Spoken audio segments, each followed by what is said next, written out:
voor groot prys in die huis vandag. Halleluja. My begroeting is in die wonderlike naam van die Here, al die apostels, apostelbrouwers, al die manne van die Here, die bishops, die pastore, die leierskap, die Nuwe Emmanuel Pinkstersending. Julle is gegroet in die wonderlike naam van die Here. My goeie vriend Cedrico Mankopan. Ek hoor julle almal sê Lincoln nou. Ons ken nie Lincoln. Ons ken nog Cedrico. Ek is gegroet in die wonderlike naam van die Here. Pastor Jason het gesê dat ons moet bly in die orde.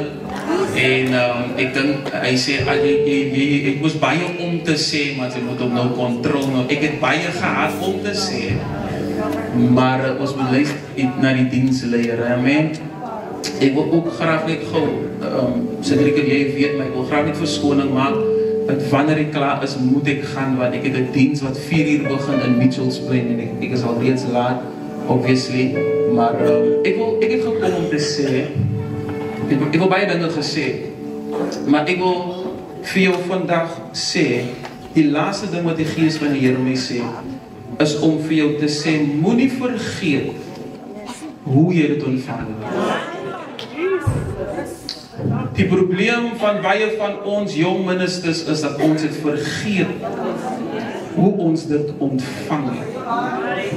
Die lering was goed vir jou oupa, was goed vir jou ouma, dit was goed vir jou ma, dit was goed vir jou pa, en die lering sal goed wees vir jou. Dat maak nie saak waar jy gaan nie, maak nie saak vir wie jy ontmoet nie, maak nie saak by wie se kerk jy gaan sing nie. Jy gaan by kerke sing met groot ligte en groot speakers. Jy gaan by kerke sing en hulle gaan jou groot honorariums gee. En dit gaan lyk vir jou dat dit is waar jy moet wees. Maar die Here het jou geroep vir in hierdie tyd. Ons weet nie wat die toekoms hou nie, maar van hierdie tyd het die Here jou geroep vir Nuwe Emmanuel Pinkster. Nou, ek is nog altyd by my pa se kerk. 20 mense, Jonathan Rubin gaan nog altyd by my pa kerk. Ek kan by Grand West gewees het Saterdag aan met 5000 mense, Sondagoggend weer in my pa met 20 mense.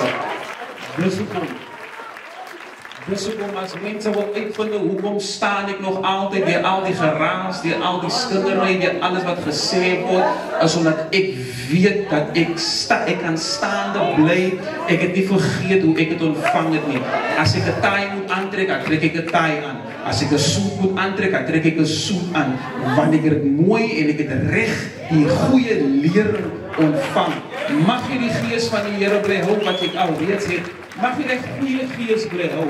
Dis hoekom ons almal hier is, want jy het 'n goeie Gees. Amen. As jy beskof was, dan was ons hier nie. Kan ek het weer sê? As jy onbeskof was ons hier nie. Maar omdat hy 'n goeie Gees het, dis hoekom is ons vandag 2 uur en 3 uur by jou diens, in die warme perel, want jy het 'n mooi Gees. Bly ons dit ontvang. En hiervandaan af gaan die Here jou net verder vat, groter en groter seën, meer en meer gebruik in die akker van die Here. Amen.